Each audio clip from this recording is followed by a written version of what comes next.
Greetings, this is GGN3, and for this episode I'll be reviewing Jin-Roh, the Wolf Brigade, an action drama anime film that paints an intensely violent look into the mentality of Fusei and corrupt police officials, mixed with dabbling of a dark take on Little Red Riding Hood. I came across Jin-Roh on a couple occasions while channel surfing through Stars channels while in college, and I finally got an opportunity to rent the movie last year. Liking what I seen, I bought Jin-Roh off Right Stuff for only $15.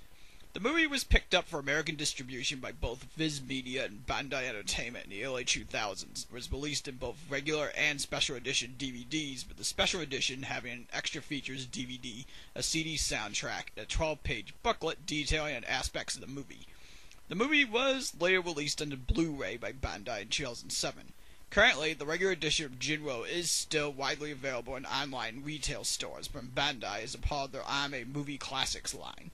The special edition DVD and Blu-ray versions are out of print.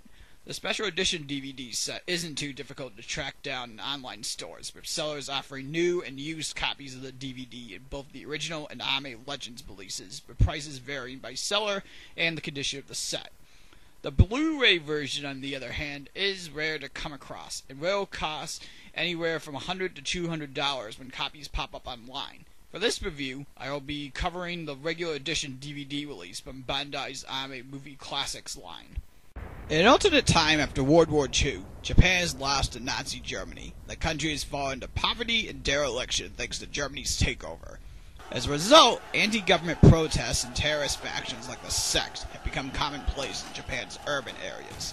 To counteract terrorist activity, the Japanese government created the Kettlebattles Corps, a military unit of heavily armored panzer cops who serve as backup units to the Japanese police.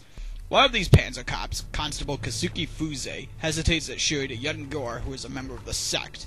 When the girl kills herself with a bomb in her handbag, Fusei is used as a scapegoat by his superiors to evade government pressure by sending him back to the training academy.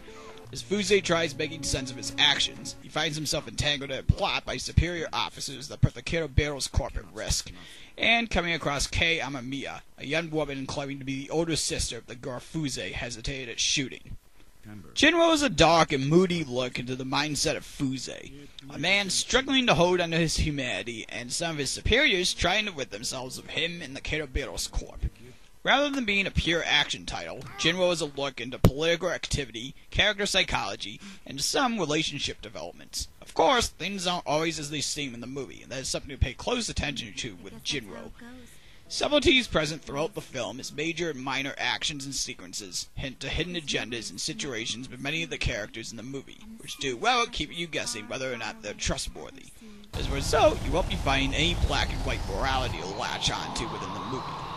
The characters are molded with believable personalities and goals within the 102 minutes of Jin-Roh, which, combined with the subtlety of their actions, gives the movie a realistic experience. Such realism was also put into the visual details of the movie, featuring muted color tones with enough detail in settings and character designs that actually look Japanese. Jin-Roh paints a bleak and realistic look into the ordeals faced by the characters. This effort on realism also went into the animation. While combative action is only present when the plot requires it, combat scenes and character movements are fluid and bloody and brutal detail, without any drop in the quality of the artwork. And nearly all the animation for Jin-Roh was hand-drawn, further adding to how impressive the visual quality is for the film. The somber, intense soundtrack further adds to the bleak atmosphere seen throughout the movie. A major element to the movie that will be loved or hated, depending on your taste, will be the constant use of Little Red Riding Hood symbolism. The version of Red Riding Hood used for Jin-Roh is based on an oral tale told by a 10-year-old girl in France, which predates the Brothers Grimm version that's most well known in fairy tales. The French girl's version is much darker and bleak than the happy ending of Brothers Grimm, with a hunter ripping open the rope's stomach to save Red and Granny. Passages of the tale are narrated by Kei and Fusei during some points in the film. It meshes well with Jin-Roh's atmosphere and conveying relative details in the relationship between Kei and Fusei. Of course, the movie has enough of a habit of rubbing in your face parallels with the story in a good number of its scenes, whether seeing wolves at a museum, or having characters actually speak out passages of the tale during tense scenes. This may or may not be a minor nuisance in enjoying Jin-Roh. While the symbolism of Red Riding Hood is a bit overemphasized, Jin-Roh is still a powerful action drama to look into, with enough gray morality and character motivations, twists in the direction of the plot, and carrying a somber, depressing mood throughout its entire run. For its movie review, I give Jin-Roh the Wolf Brigade an A-. If you're looking for a good English dub, Jin-Roh won't disappoint. The dub actors for the movie sound subdued, yet natural, in voicing their characters, represent very well the intended dreary mood of the original version. For the main leads, Michael Dobson as Fusei, and Monica Story as Kei, do well at conveying the gloomy moods of their characters, sounding great as two withdrawn individuals who are stuck in situations they cannot easily get themselves out of. So, what happened to the girl who took the path of pins to go home? Push the door. It's not locked, answered the wolf. But the door still wouldn't open, so the girl crept in through a hole into the house. I'm very hungry, Mother, she said. There's some meat in the cupboard. Have some, answered the wolf. It was the flesh of her mother, killed by the wolf. A big cat jumped up onto the cupboard and said, "That's your mother's flesh you're eating." Mother, there's a cat on the cupboard, and it's saying that I'm eating your flesh.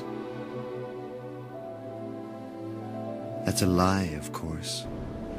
Throw a shoe at the cat. Even secondary characters like the scheming superior officers of Fusei do well as hardened men, willing to make use of him as their tool to cripple the reputation of the Carol Barrels Corp. Moving on to the English dub script, the script was quite accurate to the original version to the point where I don't really have very much to fuss about, except for a couple brief spots where spoken dialogue present in the original version was not heard in the English dub.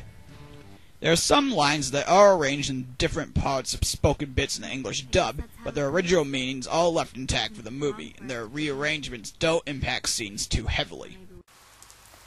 While public order and peace are beginning to return to the capital, the anti-government forces are still too powerful for us to ignore. The fact that being driven underground has given them an opportunity to build up considerable organizational strength should be obvious by how prevalent their terrorism has become lately. We're constantly facing a rapidly changing situation out there.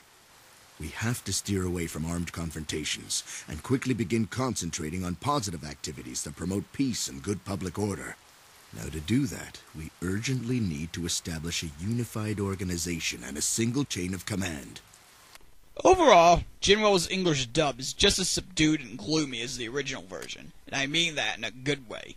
With a script that closely follows the Japanese version, and voice actors sounding almost exactly like the original seiyuu of the film, I have to give the English dub of Jin-Roh the Wolf Brigade a top grade of an A.